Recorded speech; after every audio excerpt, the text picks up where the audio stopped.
Afternoon, everyone. I'm Rick Wright from the Livestock Markets Association of Canada. This week at the auction marts, lighter deliveries across the board. We're at that time of year when a lot of the mixed farmers are out on the fields getting ready to start planting, and the cow-calf guys are getting their cattle ready to go to pasture.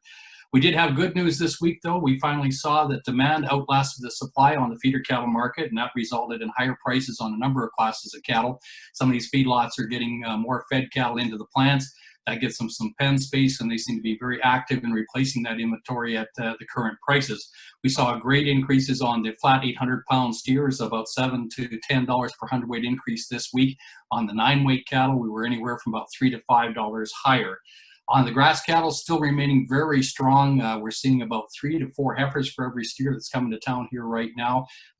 Everybody's topping up on their grass orders here right now. We're seeing quite a few wet nose balling calves coming to the markets, and they're bringing anywhere from about $7 to $10 less than the preconditioned wean calves.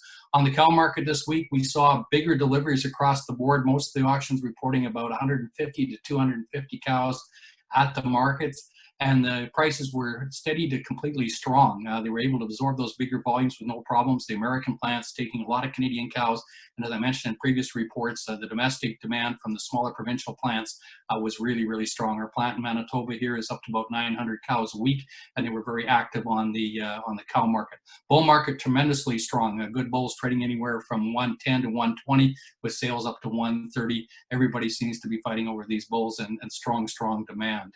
So moving forward for next week, we're expecting spotty deliveries once again. The volatility in the market will continue.